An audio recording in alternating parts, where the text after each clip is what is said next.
Welcome back to New Amsterdam Radio, the podcast for creatives. It is I, the mayor of Flobo, Boyce, in the mayor's office, speaking with creatives, thinkers, and doers. But my guest, Ernestina Zhu, is also a thinker, creator, and doer in so many different spaces. We're talking about the space of NFT, the digital art space, and the metaverse. Please welcome to the show. Thank you so much for being on the show today.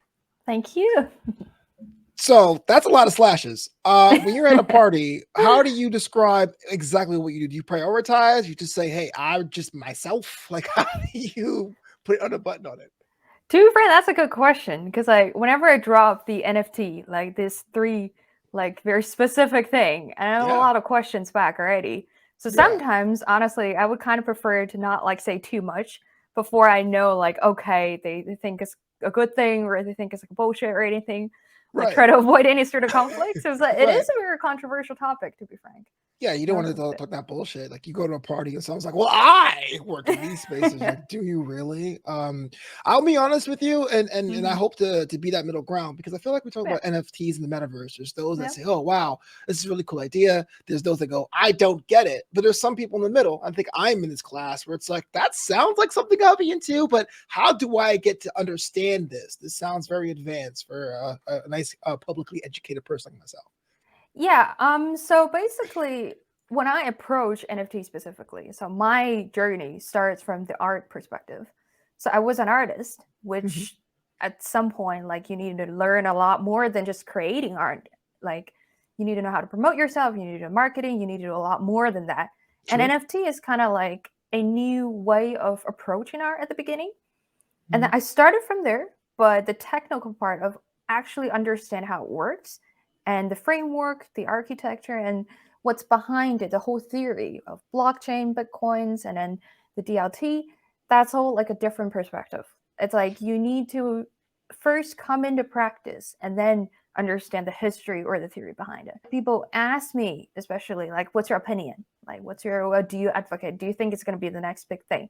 I always say, like, I'm not here to advocate a thing specifically. I'm advocating this concept, this very advanced, like, the decentralized system that is going to work in the future. It's not specifically about these things, like in particular, but yeah. So taking a step back here about the actual art that you create, had a chance to see some of those, and I guess what are the tools being used here? Is it completely digital? Is it like created in real space and scanned over? What is like your actual craft? So my work actually varies from like different fields. So I started off from doing oil paintings and then the traditional work and then sketchings, anything you can imagine, like, watercolor on paper or any paintings you see, to be frank. And then gradually I ended up in doing the video contents, like experimental video art, which is kind of similar to film, but not really. By experimenting on different ways of expressions of how to like convey specific emotions and experience, basically. Right. And beyond that, like currently, if you see the market, like right now, the very popular one is generative art, which is generated by machines that you don't really have to do a lot of the creating, but like, using the brush to paint a lot or anything. Sure. But it's generated by the machine itself by using the program, of course, or the AI generated art. Of course, it's kind of like a debatable topic of if it's still counted. Can I ask you where do you weigh in on that? Is that a But the thing is that currently my own practice is based on a very broad perspective. It's like I do art critics, I do art research, I do like, different materials and medium just to experiment, because NFT itself doesn't really have to be like, the generated one, or it doesn't really have to be the machine one. You can actually put like, like before that we read on the news, a Twitter can be turned into NFT as well. Or any sort of game things, like equipment from the games, or anything you can imagine, to be frank, membership of a club. So it's very broad, like, definition. Absolutely. I actually experimented with minting some of my tweets. No takers. Right. No one was interested, but they definitely do exist in the blockchain. But about the, just a side question about the artificial intelligence. I know that the whole Lensa app is pretty newsworthy now, with a lot of people buying into it. What's your take on AI generated art? Is it positive? Is it for good? Is it for evil? Somewhere in the middle? It's just a tool? Well, if you're describe it as evil, I'd say it's a bit excessive to say like, oh, this evil thing is going to kill me. I only deal extremes. That's true. Like, That's where it stands out sometimes, I'd say. Like, you know, I mean, it's not gonna like come out a computer and kill you, but Right. I mean, to be frank, let's be completely honest. Like, art is not gonna be like, contaminating your mental health or like, your actual physical health, or it might have something to do with your expression or how you perceive specific visual contents. But the like, the actual effect of visual contents or specific contents are not as strong as like, the daily life of, oh, I stab you right here, and then you're probably going to Right. bleed to death. But okay, so my take on that is, it is, if it's something that exists, something has a reason why it exists. I put it that way, as if you're taking a look at the headphones company, that a few years ago, everyone is getting into the industry and being like, I want to be the trader. I want to be like, looking at the stats and then being like, okay, I want to buy in this, I want to buy that. But currently, what is the trend right now is machines are kind of replacing people. What they're doing right now is using this AI generated like programs, the programs that human designed, Mm-hmm. this machine to predict the next machine and predicts the next stock to decide what's going on in the next minute. Like, it is happening in a much faster and more efficient way that a human can make a decision within like 10 seconds trading one stock. But what the machines can do is they can trade thousands of it. As long as you predict it, where like specific indicators shows that, oh, it's gonna go up, it's gonna go down, and then you manage the risk. That's gonna be like one of the advantages of having a machine replacing human to do specific tasks. Agreed.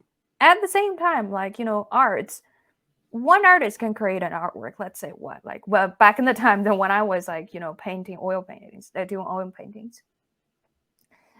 When like, my teachers back then, like in my undergrads, they asked me how long does it take for me to make an artwork. I always said like, 2 hours, like, Mm-hmm. 3 hours, or back and forth a little bit more than like 2 days, and that's it. I don't really like spending a month just staring at it and being like, okay, something else to do.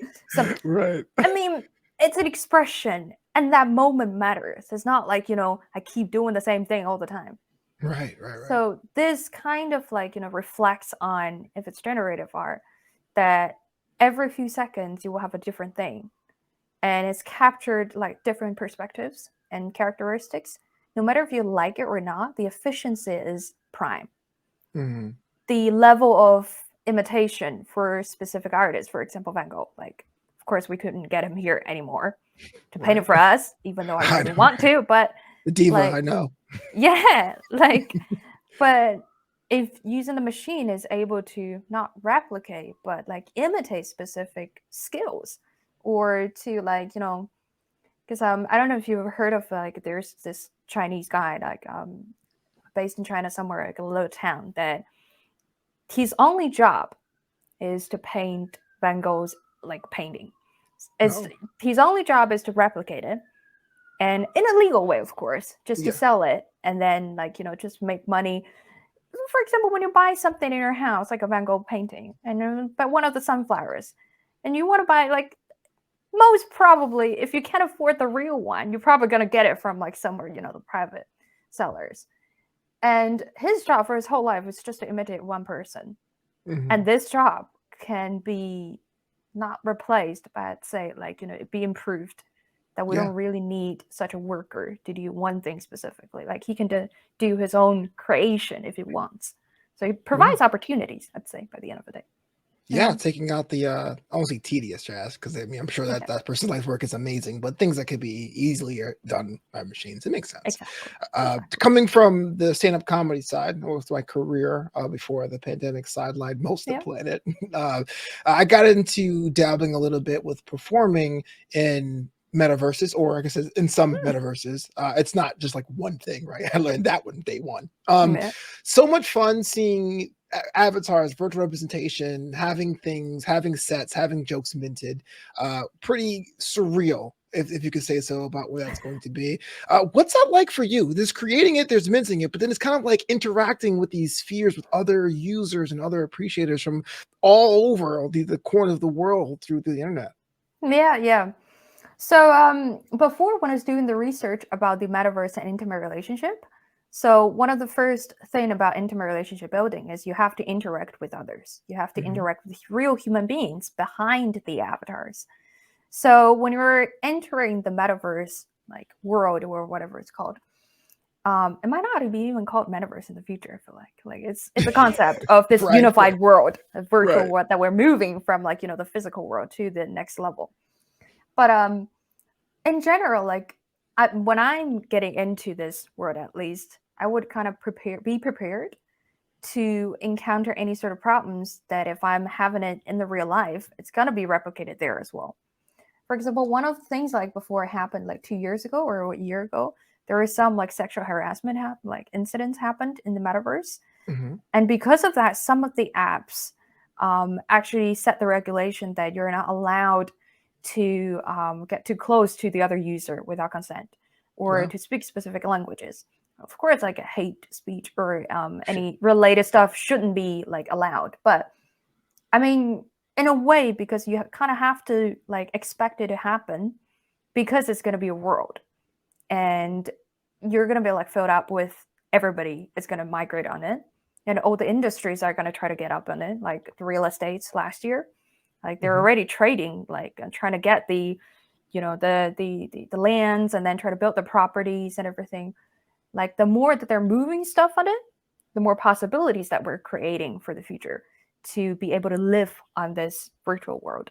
But at the same time, there will be a lot more questions, or especially when there's no regulations or laws yet, Yeah. like to be properly issued by the government or any sort of like regulatory government like organizations. It's going to Sure. be hard, like just like NFT or Bitcoin's blockchain, like I always say that you can tell it's something onto when companies get involved, and when companies get involved, regulations follows right after. Like I understand that Facebook is now Meta, but I gotta feel this would be the lame one, right? So to talk about a little bit about you being an artist and yeah. and the relationship between art and commerce, right? I mean, we can always create what we want to, but if you're an artist that doesn't sell anything, I mean, you're pretty much just a conceptual person. What's that kind of been for you and your end, working with metaverses and minting some of your work, or just even getting to that involved with other artists who do the same thing? Is it a clear path for generating revenue to subsist, or is this kind of a tool in a bigger toolbox for other things? Yeah, like first I have to agree, like the conceptual art is like that's a very funny way of calling it, but not like it's a very respectful way of calling it, to be frank, in a way. Um, Honestly, like before the whole like NFT thing like launched, it has been a bit problem. Well, I call it a problem or issue more of for independent artists, especially new artists at the early stage of their career, trying to get into the industry, trying to get to know the collectors, galleries, and traders to get their paintings out, because it is a problem. And galleries are buying in by like a large amount of quantities, and then they're selling in specific price by paying royalties, very low Mhm. royalties most of the time, if you're like early stage like career artist. And also at the same time, we have other like ways of selling artworks, but in general, if you take a look at how many art schools are out there right now and how many people graduated from fine arts but then ended up like doing something else, like it is the reality that you kind of have to figure out like some other solutions to sell their stuff. One of the thing is NFT, basically, when it started, because you can get exposed your like get your paintings or whatever thing that you want to pose, get exposed to other crowds that you don't even know who they are, which they think it's worth to invest on you Mhm. specifically. And that's the moment that like like gives opportunities. But at the same time though, like we will have to be very realistic of are you actually going to be the next CryptoPunk? Are you going to be the next person to be able to sell like like $69 million like within one digital work? Right. It still has a lot to do with like the personnel, like the profiles you're putting up, the actual like background you have in, and do you have any sort of like like marketing tools or any companies or galleries supporting you that investors think that you have the value to invest into. But at the same time, like because my like my graduate, my undergrads was in digital arts and digital media art, a double degree. So it's both in BFA and BA. So I was able to approach it from like different angles because my BFA was mostly like focused on the like CGI technologies, and then the computer science, like more programming of game design, film production, and very technical side. But the other side of digital media art is more of like how to do like producing job, and how to Yeah. do marketing, and how to do a lot of the very new time artisting. So I think like this two like parts of how to do marketing and how to market yourself, it's almost like self-branding, as we're talking about these days. For the last decade, that is like going wild, I'd say. Right. Like everyone is saying like self-branding. My brand, dude. Yeah. Yeah. It's almost kind of like that you have to be having like you have to have this sort of entrepreneurial like thoughts, and then figure out your own way of dealing with it. Because my path came from the digital arts to digital sociology, and then migrating to fintech and digital art. So it is not really the normal path, but if you have any interest into like selling your work, you kind of have to know a lot more than just creating stuff, just being the artist and waiting for your someone to sell it for you, because it's not going to happen basically. Yeah. Yeah. Many moons ago, when I moved out here in the Los Angeles area Yeah. to be a filmmaker, Yeah. one of the cool or lame things, I'm paying for it now, is our third year of our MFA program. We could have like asked for more of our student loans to make our thesis film. And can you imagine if you could like parcel that off and raise Yeah. unlockables or NFT unlockables for those films? You could probably have it already paid, not to worry about student loan debt. But that's another issue for another time. Talking about the academics of it all, what was the moment when you said, "Look, I'm an artist. I'm not going to forgo that part. I'm going to lean into the academia side of what this means, the implication it has for society"? I think it originally starts with like when people ask me questions of what is NFT, and it starts getting like, because I get like my friends or coworkers or like people in the same field are curious about what it is, but they couldn't get enough information back then time that when I was in China. So I did a lot of like translation, and then the public lecturing about what it is. So at the beginning, that was like the beginning of 2021, and a lot of fellowship and then places they want to find out about this new thing because of the headline. The 69.3 million bucks of that one specific digital art is astonishing all of a sudden.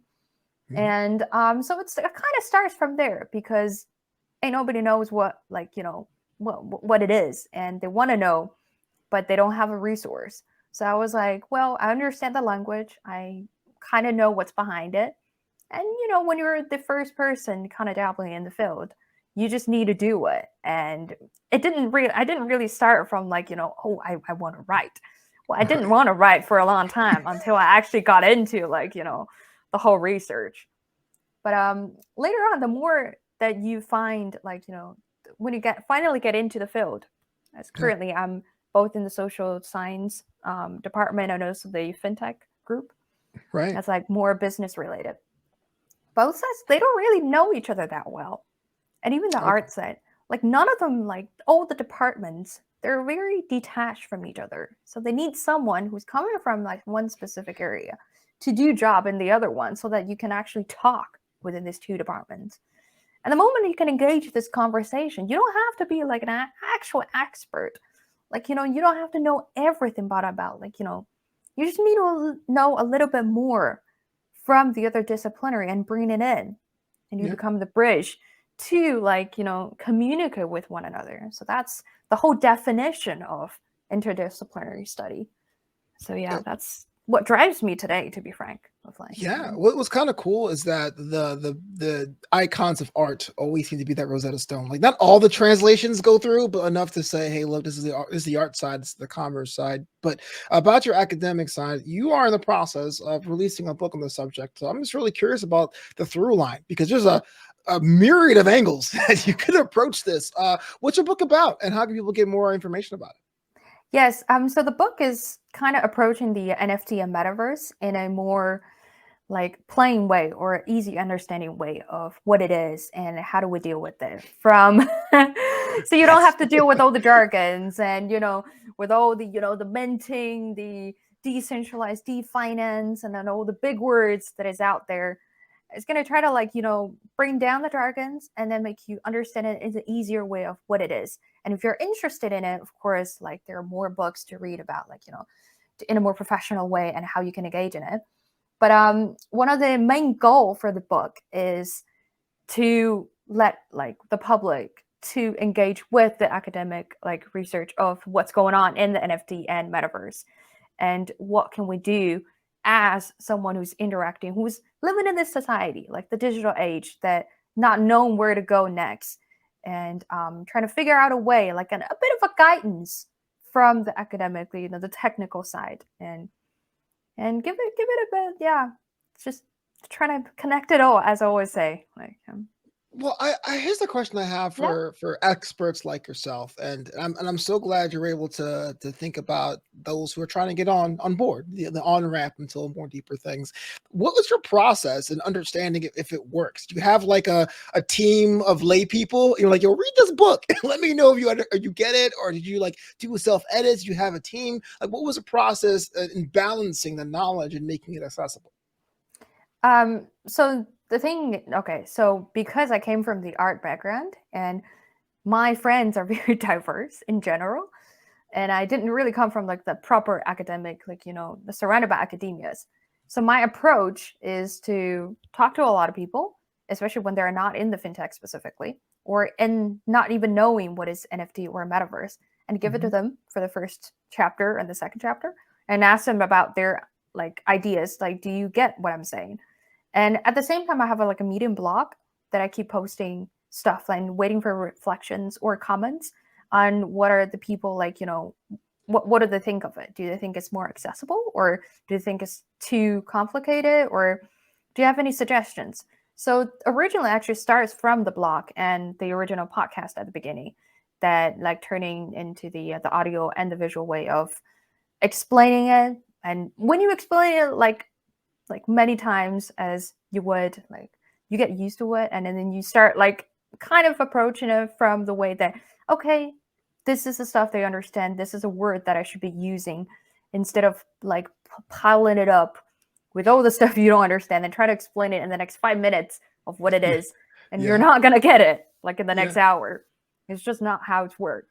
Like, you need to like breach it in. It's a much slower way, and then make them get used to the word first and then use it properly. And then before this whole process is happening, like, don't use any of the words. Just substitute with something that you understand, like the stock. Like, sometimes people are comparing like Bitcoin's blockchains as kind of like the stock market. I wouldn't agree completely, but if you really want to think it that way, yes, it is. It's like going up and down, up and down. Right. Because it's like, the authorities are not going to be those like, the government and this and that. Not going to be any organizations, but it's similar. Yes, the concept is. So. Yeah, it's like when I was in film school and trying to describe a movie. It's like this meets that. You're like, no, it's not. It's a whole unique thing. You don't understand. Fine, it is.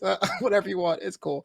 The podcast is digitalization. It's available now wherever you stream, whether you're Radio Public, iHeart, Apple, and Spotify. Let's do a couple episodes. Totally enjoyed it, and it's quick too. Like, you can really do a couple of those episodes on your lunch break, which I really appreciate. So you are based in Manchester, United Kingdom, which is the plane flies 11 hours away. What from the outside looking in, that city seems very blue collar, nose to the grindstone. Go ahead and work, with your hands, rough and rough. What's that been the populace's take on this whole thing? Being someone who's seen the other side. Are they quick to embrace that, or they're like us here in the United States? We're like, that stuff sounds fake. Well, to be frank, I encounter a lot of the time, like, a lot of people literally came up to me when I said, like, I'm doing NFT, and they were like, I don't think it's bullshit. I was like, all right, calm down, honey. We're at a fintech event. Right. But I was like, all right. Hey, so in Manchester in specific, we do have a lot of like organizations like Fintech North that specifically focus on the area, like the England, like north of England. And also, like, because I'm currently based at the University of Manchester doing my PhD program. So we do have the FinTech Center, and a lot of like supporting programs, and also the conference was held annually here as well. And so a lot of resource here, though. Like in general, I would say like down in London, it has more like probably a little bit more vibrant because of the size of the city and the populations and the possible like the concentration of finance stuff like happening there. But because like last year I was based in Edinburgh, and it's a very beautiful city. I don't know if you've ever been. It's very quiet. I like how you put the compliment up first. It's a nice city. It's great. It's fun. It is very beautiful. But quite a lot of squirrels as well, like beautiful nature. It's but possibly because of population, and I'd say still like the general, the main industry there is not really focused on technology and then financial stuff currently. But we're not saying in the future, next 10 years, it's not going to be the next capital of like NFT and stuff. We never know. Like I'm not giving any sort of comments like that, but it is definitely like a more vibrant community here even. So yeah. It's always great to be among those that get it. For like here in LA, there's like a whole creative aspect. So as someone who creates things, it's great. But my family's from New York, so when I go home, it's like we don't care about YouTube views. Like we don't give a crap. I don't know. So it's good to have that balance. Those who get it and those who don't, and it's always a good thing. Oh right, yeah. Trust me, I tell my parents all the time. Man. They have absolutely no idea what I do. It's like we support you because you're our kid, but yeah. Honestly, like there are a few people like now you kind of know, like when you talk to someone, you kind of select. You're like, okay, I see you a little bit. You're kind of into it, and I will tell you more about it, or else I'll be like, no, it's fine. Right. It's fine. Right, exactly. Smile and I walk away. Well, I always ask all my guests these personal questions because I like to go deeper and find all the scandalous things. But if you do believe in the concept of a day off, what do you do for your day off to recharge? That's a good question because I don't really let myself go on the day off at all. What's going on? I think, to be frank, I would be too anxious to not do anything, because like I have this clock that is ticking all the time that if I'm not doing anything, the world is going to keep up, and they're just going to outcompete me, and I'm going to be like behind everything. And I mean, you can check your phone at the roller disco, or you can look at an iPad at a baseball game. Like it's not like you're straight into your office. True. It's kind of funny, like because I normally, when people ask me about my daily life, especially when you first start doing the academia, like shifting from the practice work to the academia work, your life is kind of like a little bit different now. Mm-hmm. And I always tell them like I don't really have a day off during the week, just to keep myself sharp and then do stuff. I think, actually, one of the things I think I'll probably do a lot is to do more online courses and just like lectures or any other courses that I've never heard of. Like last year, I think I took a course of like just one of the open course about near-death experience of like what you're going to experience in the hospital in the last few minutes, and from the biological side to like the spiritual side, but which I'm more interested into the the biological side of your pupils are going to dilate, and then your heartbeat is going to do something, and then like how do they define your dead, and is it going to are you going to be like having a fake death and then nobody's going to recognize you, like because I do have the anxiety of like if one day I'm dead but I'm actually not dead, but someone is going to say like you're dead. That's like one other thing. But I mean, there are a lot of things I find that is out there, like waiting me to explore. Like, so I would say probably fill it up with a lot of online courses. That works. No, that's totally fine. Trying to level up, and I guess what makes a person a true intellectual is not so much the knowledge they have, but the pursuit of more. So yeah, why not? That totally counts. That totally beats being like chained to your office and be like, I can't leave. I take no days off. Office is not like Oh yeah, exactly. What would you say is your favorite junk food? If you forget a diet, want to cheat on it today, what do you do for junk food? I don't know, like barbecues count as like junk food or not. I wouldn't say so, right? I mean, With it's a low lot of fat carb. though. Yeah, That's like exactly. Low fat.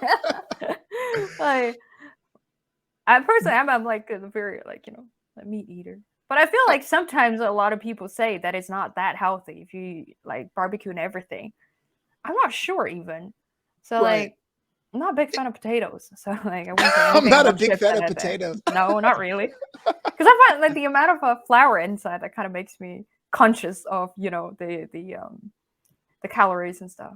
I So guess I that's hear you, because it's not, because you can't go to a doctor and be like, yeah, I had ribs every day for a month, but at the same yeah, time, it's low carb, so you can in fact lose weight if you just eat. yeah.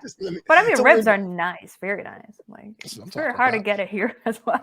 Oh yeah, okay. I'll make a note of that. I'm going to the UK next month. I'm taking a note of what to not do when I get there.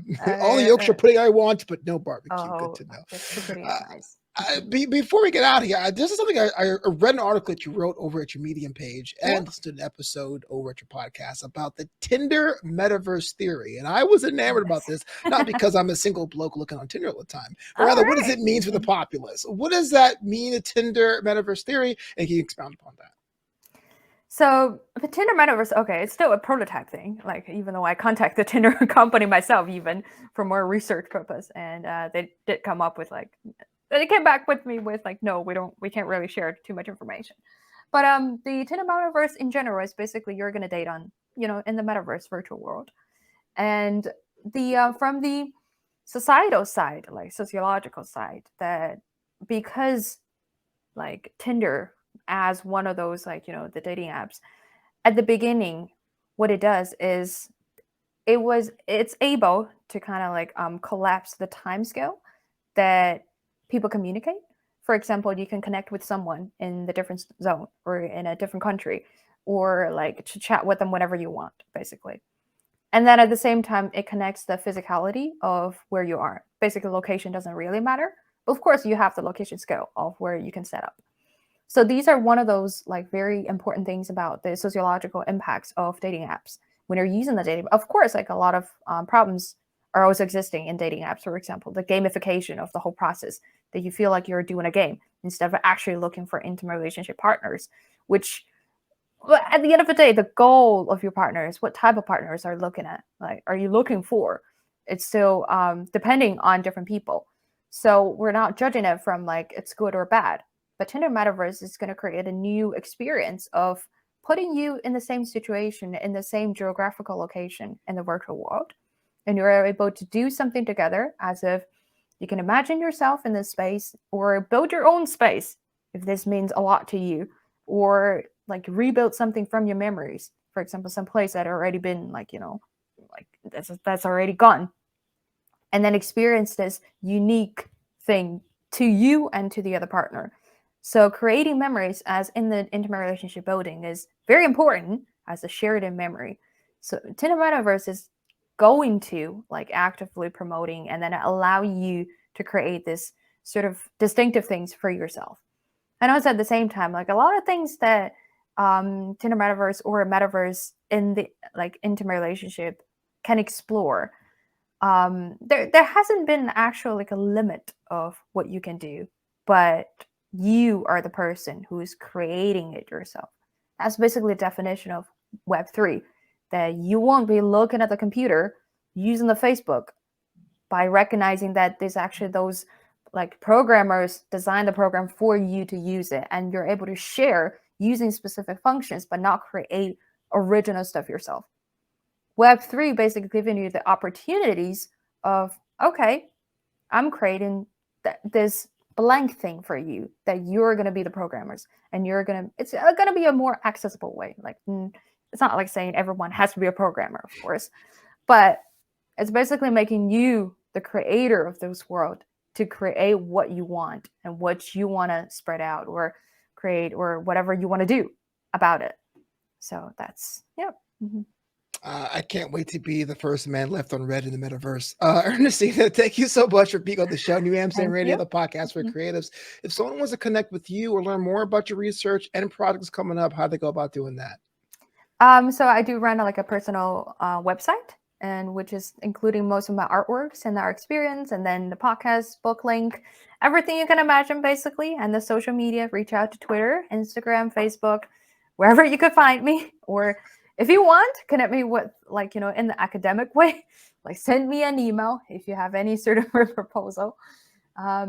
It's all out there, and just Google my name, and I guess, yeah. That's the highlight of my career. You want to know who I am? Google it. That's great. Yeah. I mean, to be fair, Ernestina is not really a common name. Fair. I was like, oh wow, that's nice. That's cool.